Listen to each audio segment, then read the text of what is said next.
This device is surrounded by mysteries that runs on a Linux system.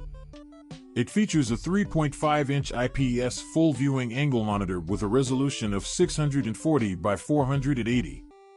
The console is powered by an RK3326S quad-core 64-bit Cortex-A35 CPU clocked at 1.6 GHz and a Mali G31 GPU.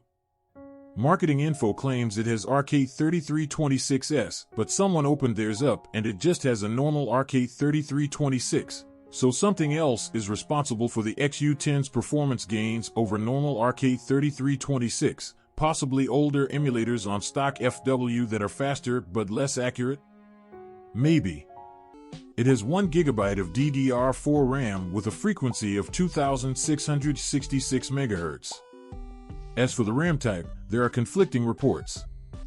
Some sources suggest the device uses DDR3 RAM, while others suggest it uses DDR4 RAM. Without an official specification sheet or a definitive source, it's challenging to confirm the type of RAM used. What a mysterious device, isn't it? Let's move on. The console supports a variety of game formats, including PSP, PSX, NDS, N64, GBA, SNES, NES, and more. It also supports TF card expansion up to 512 GB. So, SNES FX and PS1 3D, 60 FPS, PSP 2D mostly playable, but PSP 3D needs frameskip, N64 and Dreamcast mostly playable. The XU10 has a solid and premium build quality, and its D-pad is considered one of the best in the handheld market. It's particularly suitable for fans of fighting games. However, there are some cons to consider. The battery life is more like 4 to 6 hours, rather than the advertised 6 to 8 hours. The console has a slow boot-up time and comes with a single mono speaker, which could limit the audio experience.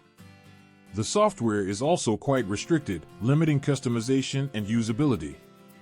At a price point of around $70, it's close to the range of more capable devices. In terms of competitors, the XU10 is often compared to devices like the Anbernic RG series, the R36S, and the Powkiddy RGB30. The RGB30, for instance, has been praised for its horizontal design and better screen resolution, but it's also more expensive.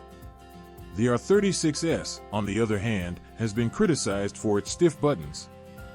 Now to the more technical side. Oh, I almost forgot the Powkiddy RGB20S. Both the Powkiddy RGB20S and the Magix XU10 offer similar performance features for retro gaming, with the XU10 having a slightly smaller battery but coming with a microSD card included in the price. Design choices can come down to personal preference, with the XU10's vertical orientation and unique D-pad being notable differences. Both are affordable options for retro gaming enthusiasts.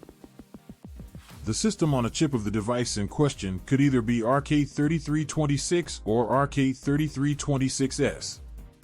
There are instances where the device has been opened and the SoC was identified as the standard RK3326.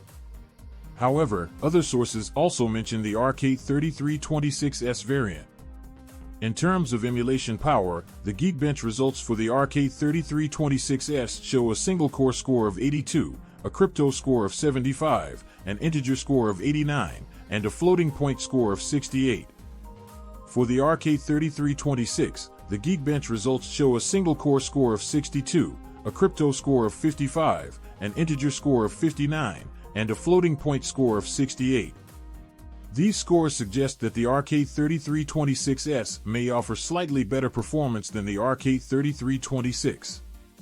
The device's GPU is a Mali G31-2EE. The Mali G31 is an ultra-efficient GPU based on the Mali Bifrost architecture, which supports 4x multi-sampling anti-aliasing (MSAA) with minimal performance drop. It is a mid-level graphics processing unit running at a frequency of 650 MHz and designed for mobile processors. With 2 cores, this GPU makes games look better and more pleasing to the eye. For example, it supports games such as Asphalt 9, Mad Out 2, Fortnite, PUBG, GTA, Call of Duty and Minecraft. The specifications of the Mali G3126S Valin GPU show that it has 21.36 flops FP32, single precision, processing capacity, 976 metric tons per second triangle fill rate and 1.28 GP/s pixel fill rate. These specifications indicate that the GPU offers mid-range performance and is suitable for mobile devices.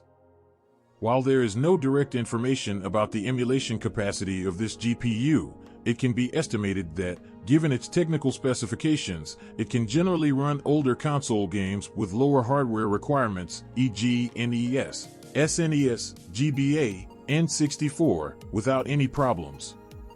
However, it may face limitations in emulating games from consoles with higher hardware requirements, e.g. PSP, PSX. This may vary depending on the requirements of the game and the optimization of the emulator. Well, I think I've said enough, so let's get to the verdict.